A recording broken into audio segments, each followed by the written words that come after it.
Anthony Slayer, Sam Amick wrote a piece called Dangerous Games. Oh. What's next for Mike Brown, Vivek Ranadive, and the Sacramento Kings? I'll read a portion. Brown signed a 4-year contract in the summer of 2022, but the 4th season, according to league sources, is a mutual option. So for practical purposes, next season is the final guaranteed year on his current deal. That's typically extension time in the coaching world. Brown desires a longer-term commitment at his market rate, according to league sources, and brings a substantial body of work to the table. The Kings have grown in legitimacy since his arrival, both as a basketball and a business entity, but a nuanced negotiation awaits. Success has a price tag.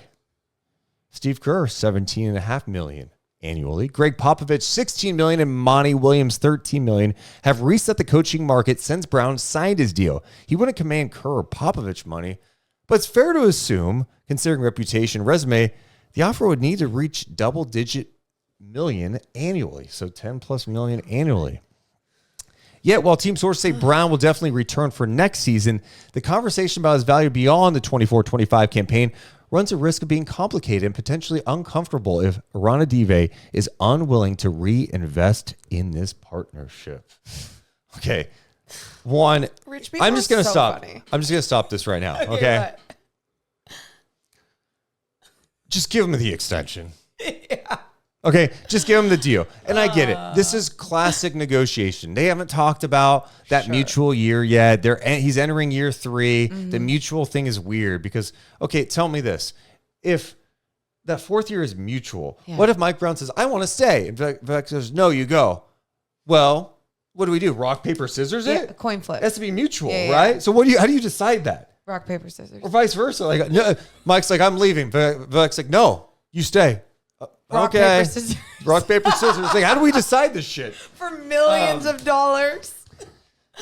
Oh, my God. The article goes on to say, when it comes to the way the Kings are viewed within the league and the agent world, the optics have improved greatly since Brown's arrival. And while the Kings' offense, was the league's best 2 seasons ago, regressed, Brown sees long-term promise in that the defense, which has been long an issue in Sacramento, improved from 24th in the first season to 14th in his second. As Brown sees it, the list of reasons justifying a new market deal is long. For Ranadive, though, there's surely frustration with the fact that Dr. Jekyll and Hyde ways of the Kings team ultimately cost it an invitation to the postseason party. The meeting of the minds, if there's going to be one, will need to be somewhere in between. And at the end of the piece, they write, that's the rub for the Kings. They're stuck, for now, on the doorstep of something special. They enter the summer with roster flexibility that could lead to real improvements, but more than enough uncertainty on that front to inspire some angst. Do they have that sort of organizational continuity that is so important times like these?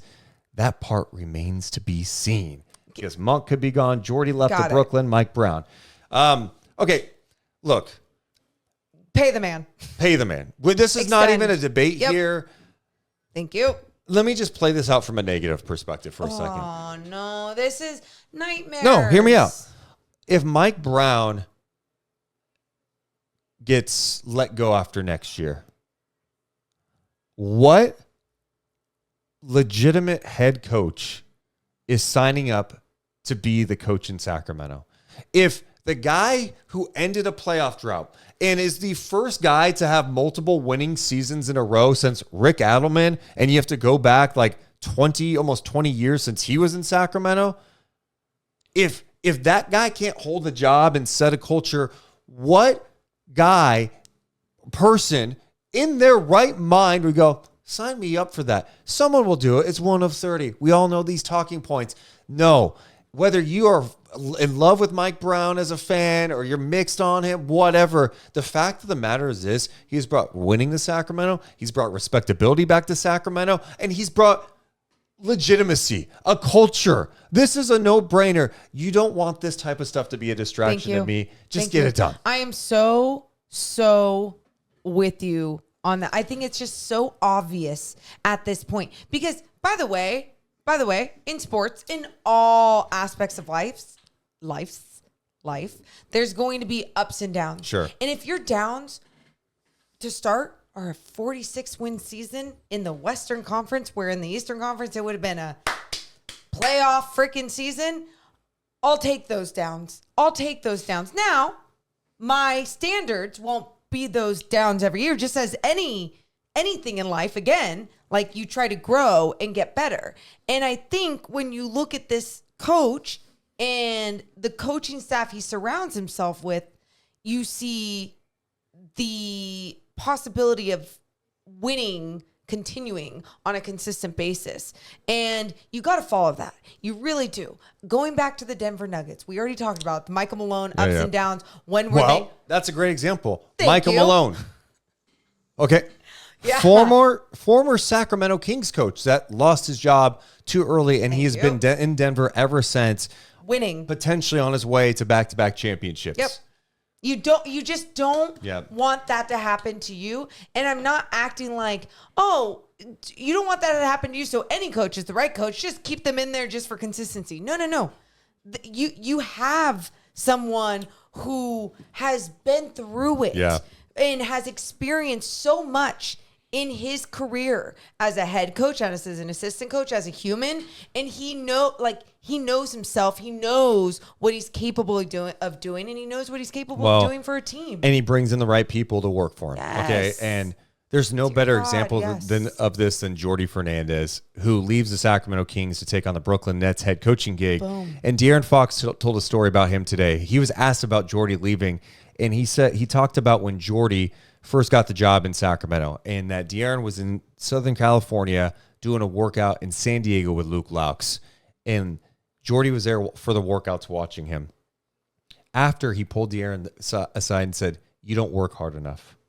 And De'Aaron today was like reflecting on it, saying, "I don't work. I thought I was going hard. I thought I had to." He challenged him to get to another level. Mike Brown has brought the best out of De'Aaron Fox. Yep. So those are the type of coaches that aren't going to baby a player. Hey, you're great. Everything, keep doing what you're doing. No, we are going to challenge you because you have something inside of you. It's greatness. We are going to get it out of you. You have to come with me, though. Come with me on this journey. So my point being to this, he helped players get better.